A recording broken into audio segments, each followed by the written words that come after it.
Hello guys, welcome back to my blog লাড্ডু গোপালের নতুন ব্লগে তোমাদের অনেক অনেক ভালোবাসা। তো গাইজ, গতকালকে আমাদের এখানে সরস্বতী পুজো ছিল।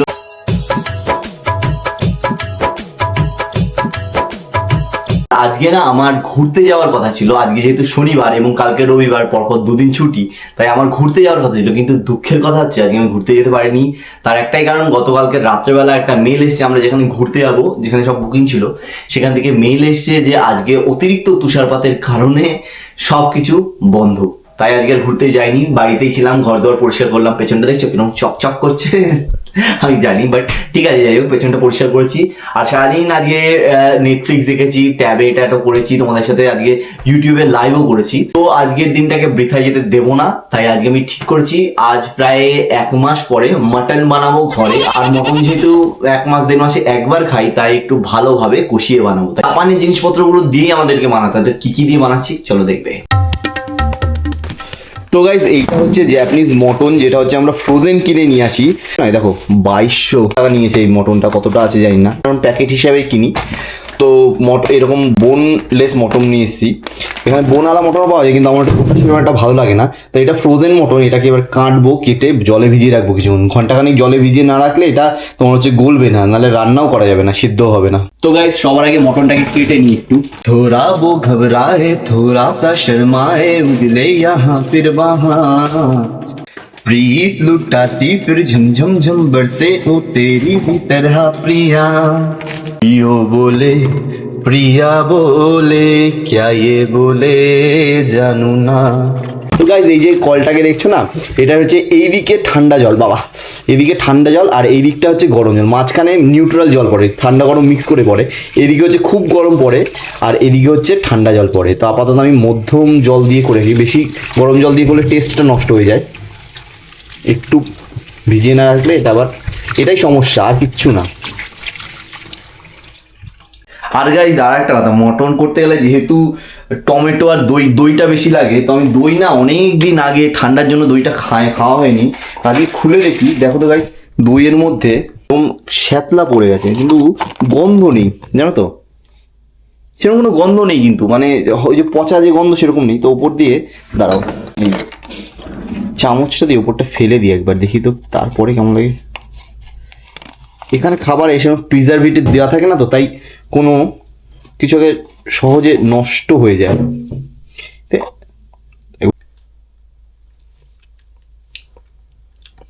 না, ভালো আছে, শুধুমাত্র উপরে একটু শ্যাওলা মতন পড়ে গেছিলো। তো গাইজ, এই যে দইটা দেখছো, এটা দিয়ে আজকে চিকেনটা রান্না, সরি বারবার চিকেন, মটনটা রান্না করবো। মটন তাড়াতাড়ি ভিজে যা, রান্না করবো আজকে আমরা। তো গাইজ, যখন মটনটা আবার ভিজে যাবে তখন আবার ফিরে আসবো। তো হে গাইজ, 0.5 ঘন্টা মতন হয়ে গেছে, আমাদের মাংস পুরো ভিজে অনেকটাই গলে এসছে। তো আমি কি করলাম, প্রথমে এটা হচ্ছে সব থেকে সহজ উপায়। আমি এখানে যখনই প্রায় যখন তাড়াহুড়োর মধ্যে মাংস রান্না করি, আর আজকে আমাদের এখানে এখন দেখো কটা বাজে, 9টা বেজে গেছে। তো আমি বেশি সিটি মারতে পারবো না, যে কোনো মানে সিটি মারলে আর পাশে এখানে জাপানিজরা মানে কমপ্লেন করে। তো তাই জন্য তাড়াতাড়ি করে 9টার মধ্যে আমি 5-6টা সিটি মেরে নেবো। তাই আগে কাঁচা মাংসটার মধ্যে নুন, হলুদ, রসুন আর মশলা, 3-4 রকমের মশলা, বলতে মশলা না, সরি গোটা মশলা যেটা বলে, স্টারফুল, তারপরে লবঙ্গ, তারপরে বিভিন্ন রকম যে মশলা হয়, কাঁচা মশলা, গোটা মশলা, সেগুলো দিয়ে নিচে দিয়ে একবার একটু সিটি মেরে নেবো।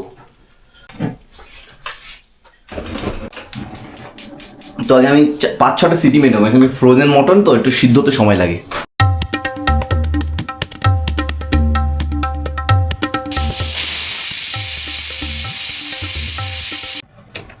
তো গাইজ, মোটামুটি 5 থেকে 6টা সিটি দিয়ে আমি বন্ধ করে দিয়েছি। 6টাই বোধহয় দিয়েছি, আমি গুনতে ভুলে গেছি এতে। যাই হোক, দিয়ে বন্ধ করে দিলাম। এইবার হচ্ছে আসল জিনিস, এবার তৈরি করবো মশলাটা।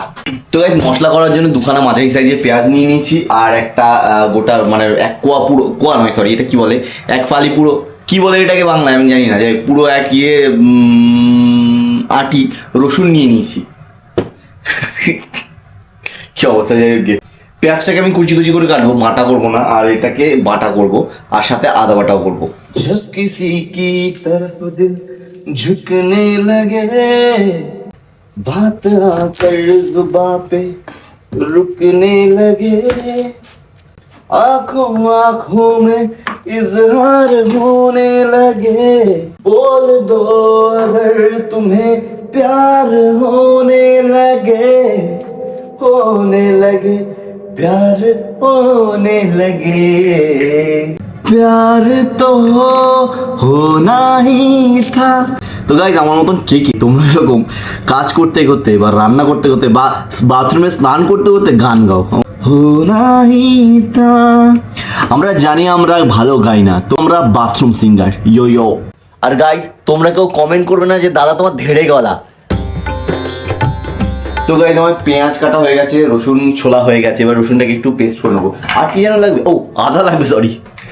একা একা করি তো বোঝো না তোমরা, ওদিকে দেখেই হেসে দিলা, আমি বুঝতে পেরেছি, কিন্তু কি করব বলো, একা মানুষ কত দিকে আর সামলাবো। এত হাসাহাসি কি আছে, হ্যাঁ ভুলোতেই পারে, এমন করছে হনলুলু যেন তোমরা হাসুন, আমার কোনো ভুল করো না। গাইস আদা রসুন বাটা হয়ে গেল, এবার আমি প্যানের মধ্যে একটু তেল দিচ্ছি, তেলটা আগে গরম করবো না, কারণ আমি প্রত্যেকবার না এই তোমার মশলা পুড়িয়ে ফেলি, গোটা মশলাগুলো পুড়িয়ে ফেলি, তো তেলটা আগে গরম করবো না, তার আগে একটু ওর মধ্যে কি দেবো যেন, জিরা দেবো। আবার হাসে, অসভ্যতম বলে এগুলোকে, জানো না, অভদ্র কথা, লোকের ভুলে হাসতে আছে। যাই হোক, একটু জিরা দেবো,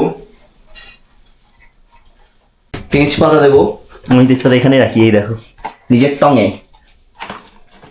টঙে না, নিচের টঙে বললাম, ওরে ভগবান। এই যে শুকনো লঙ্কা দুটো দিয়ে দিচ্ছি, শুকনো লঙ্কার গন্ধে গরম হয়ে গেছে, এবার পেঁয়াজ কাটাটা দিয়ে দেবো।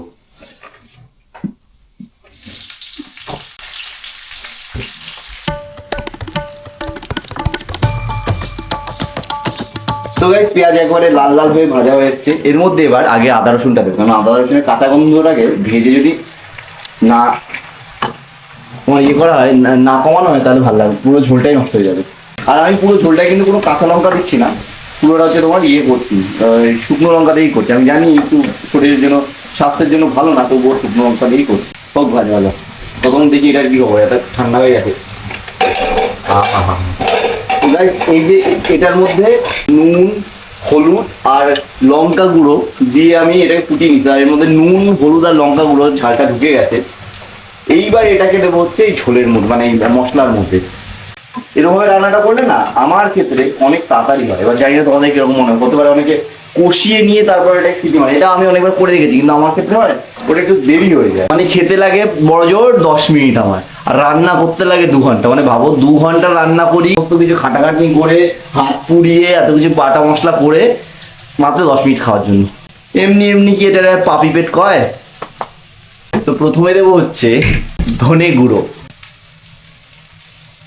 মন মানসিকতাগুলো কেমন নোংরা, সে বললে এত খারাপ ভেবে নেয়, তোমাদের কিছু বলি না, আমি নিজে বলছি। হালকা জিরে গুঁড়ো দেয় না, তবু আমি হালকা দিচ্ছি জিরে গুঁড়ো।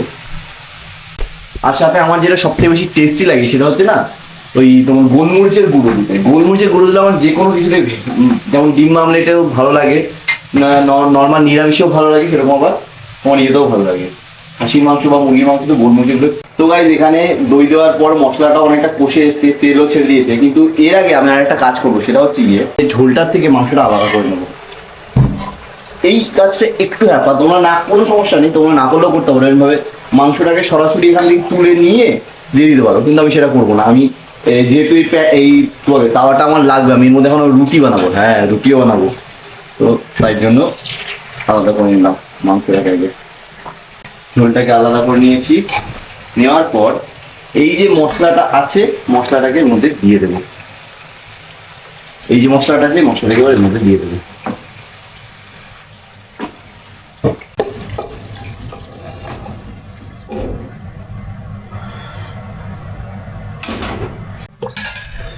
এক হাতে আমাকে অস্কার দেওয়া উচিত, এক হাতে আমি এত কিছু করছি। ভাবো রান্না করতে জানতাম না, সেখান থেকে এক হাতে ক্যামেরা ধরে আর এক হাতে সবকিছু করছি। তো আর এই যে ঝোলটা আছে, এই ঝোলটাকে রেখে দেবো, লাস্টে একদম মাংসটা পুরো কষানো হয়ে গেলে তারপরে দেবো ওখানে। তো এই যেহেতু প্যান, এই ভালো প্যান একটাই রয়েছে, আরো অনেক লোক ইয়ে রয়েছে তোমার রান্না করার কড়াই রয়েছে, কিন্তু ওর মধ্যে লেগে যায়। রুটি করতে গেলে এটার মধ্যেই করতে হবে, আর এটার মধ্যেই আমি সমস্ত রান্না করে যাই। মাংসটা প্রেসার কুকারের মধ্যে দিয়ে এটা একটু ধুয়ে নিচ্ছে, এখানে এর মধ্যে উঠে পড়বে না। चांद पे भी आहट ना हो बादल के पीछे चले। তো গাইস এবার রুটি বানাবো। রুটি বেলা হয়ে গেছে, মানে রুটি আমি বেলে আগে রেখে দিয়েছিলাম, ঝামেলা হবে জানি। তো বেলা রুটি দেখো গোল হয়েছে কিনা রুটি আমাকে জানিও। মাংস এভাবে হচ্ছে, না এর মধ্যে আগে ঝোলটা দিয়ে দিই। একটু একটু ঝোল না দিলে ঝোল আর হবে না। আমি একটু খাসি কষাও খেতে ভালোবাসি, ঝোলও ভালো লাগে, কোনো সমস্যা নেই, কিন্তু আজকে ঝোল করলাম। কেন বলো তো, আমি না মানে মাপটা বুঝতে পারিনি যখন ফুটাচ্ছিলাম, সিটি দিলাম তখন মাপটা বুঝতে পারিনি, তাই জন্য ঝোলটা একটু বেশি হয়ে গেছে, সমস্যা নেই। এ দেখো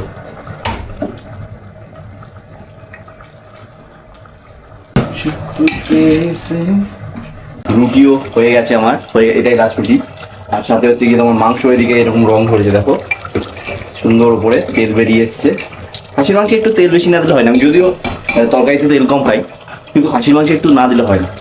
এক হাতে আমি কীভাবে যে এগুলো করি, মেয়েদেরকে ভগবান আলাদা পাওয়ার দিয়েছে, ক্ষমতা দিয়েছে, এত সুন্দর রান্না করা, সংসার সামলানো, সব সামলানো। অনেক মহিলা আছে যাদের স্বামী হয়তো কিছু করে না বা নেই, তারা এই সব কিছু একার হাতে করে, যেগুলো আমি করছি। তো স্যালিউট ভাই, মেয়েদেরকে বাস স্যালিউট।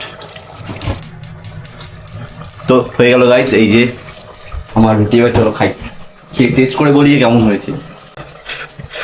চলো টেস্ট করি। ওদিকে আমি এখনো আবার ওদিকে ঝোলটাকে আমি আর একটু ফুটাতে দিয়েছি, খেয়ে উঠে তারপর বন্ধ করবো। হোক ফুটুক, খেয়ে বলি কেমন হয়েছে। হোপফুলি ভালোই হয়েছে। লাড্ডু তুই কি রান্না করিস ভাই, মজা করছি। তো গাইস দেখো মাংসটাই যে পুরো তেল সহ মাংস, দেখেছো? দেখো পুরো একেবারে সিদ্ধ হয়ে বেরিয়ে এসছে। তো এরকম ভাবে রান্না করলে অসাম, খুব তাড়াতাড়ি হয়ে যায় মাংস রান্না করাটা, সে ফ্লেভারটাও থেকে যায়, আবার বেশ মাংসটা খেতেও খুব সুন্দর হয়। তো যাই হোক গিয়ে তোমরা তোমাদের মতন করতে পারো, কিন্তু একবার এটা আমার কথায় ট্রাই করে দেখো, কেমন হয়েছে আমাকে জানিও কিন্তু কমেন্টে। তো গাইস এই ভিডিওটাকে এতক্ষণ পর্যন্ত দেখার জন্য অনেক অনেক থ্যাংক ইউ, অনেক ভালোবাসা লাড্ডু গোপালের তরফ থেকে। আর যারা এখন চ্যানেলটাকে সাবস্ক্রাইব করোনি, অবশ্যই চ্যানেলটাকে সাবস্ক্রাইব করে দিও প্লিজ, এটা আমার একটা রিকোয়েস্ট রইল। আর ভিডিওটা এই পর্যন্তই, আবার আসবো কালকে নতুন ব্লগ নিয়ে। Tata, bye bye.